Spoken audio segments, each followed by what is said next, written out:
Voice over and lip sync, अब ये भी दूसरी एक स्किल है।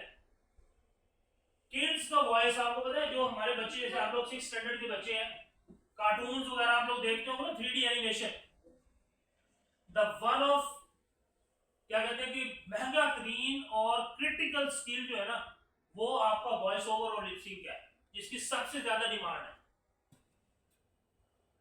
यूट्यूब, टिकटॉक, फेसबुक, स्नैपचैट, सब लोग पैसे देते हैं, सब प्लेटफॉर्म्स पैसे देते हैं। हमें पैसे कमाने नहीं आते। यहाँ पे एक इशू आता है जिसे हम कहते हैं कॉपीराइटिंग। क्या होती है कॉपीराइटिंग की, कोई बता सकता है मुझे? कॉपीराइट का इशू क्या होता है? Any one of you?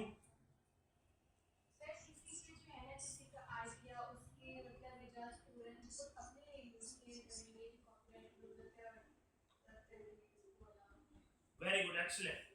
Copywriting ये होती है कि हमने किसी की आवाज को कॉपी कर लिया, किसी के स्क्रिप्ट को कॉपी कर लिया, किसी की पिक्चर को कॉपी कर लिया, ठीक है? तो ये सारी चीजें क्या आती है? कॉपीराइटिंग में आती है। तो जब आप यूनिक काम करते हैं, अपना काम करते हैं, तो हमने ये सारी चीजें कॉपीराइट फ्री बनानी है। तो अगर आपके पास सबसे ज्यादा कॉपीराइट किस पे आता है? वॉइस ओवर पे। वॉइस जो हम एआई से उठाकर, वो इतनी ह्यूमनाइज नहीं होती है जैसे इंसानों की होती है।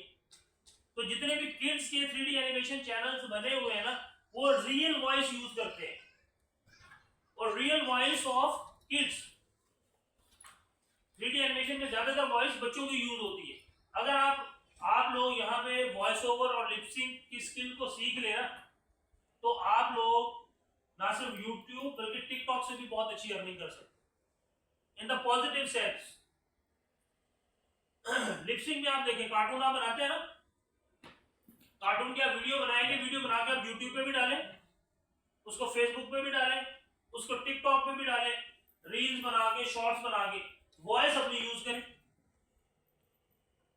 बात समझ आ रही? अपनी वॉइस यूज करें। वो एनिमेशन जो है, वो ऐसे एआई टूल्स मौजूद हैं जो आपकी एनिमेशन को आपकी वॉइस के साथ उसकी लिपसिंग को अलाइन कर देते हैं। वो जो वॉइस पीछे आपकी होगी और वो जो लिपसिंग, उसमें होंठ जो हिल रहे होंगे, वो आपकी वॉइस को कॉपी करके वो अलाइन कर रहा होगा, ठीक है? और सबसे ज्यादा ट्रेंडिंग में और सबसे ज्यादा हाईली पेड जो इस टाइम कंटेंट है, वो ये वाला है। आप लोगों ने किंग फू पांडा मूवी देखी होगी, किस किसने देखी है? किंग फू पांडा मूवी देखी है ना सब लोगों ने? उर्दू में, हिंदी में डब देखी होगी आप लोगों ने, ऐसी है ना? तो वो उर्दू में बातें कर रहे होते हैं, इंग्लिश में बातें कर रहे होते हैं, तो वो जो वॉइस होती है पीछे, वो एआई जनरेटेड नहीं होती है, that is real voice. Same वही कैरेक्टर जो है, वो आप अपनी आवाज के साथ जनरेट कर सकते हैं। दिस इज कॉल्ड एआई, ठीक है? अगर हम जनरली कोई वॉइस जनरेट करना चाहते हैं ना, कोई मैं कुछ लाइनें में लिख के दूं, स्पीच में एक टूल है, ये फ्री ऑफ कॉस्ट टूल है, मैं इसको कोई चीज लिख के दूं, ये उसको वॉइस में कन्वर्ट कर दे, बट ये एआई बेस्ड टूल है, इसके अंदर सारे ऑप्शन मौजूद है। मुझे इंग्लिश के एक्सेंट में वॉइस लेनी है, तो इंग्लिश के जितने एक्सेंट दुनिया में बोले जाते हैं, इसके पास ऑप्शन मौजूद है, मैं क्लिक करूंगा, जो मुझे उसके अकॉर्डिंगली वॉइस जनरेट कर दे।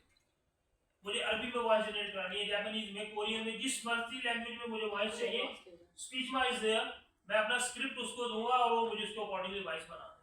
बट मैंने अगेन क्या कहा कि वो वॉइस जेन्युइन नहीं है, वो एआई बेस्ड वॉइस है।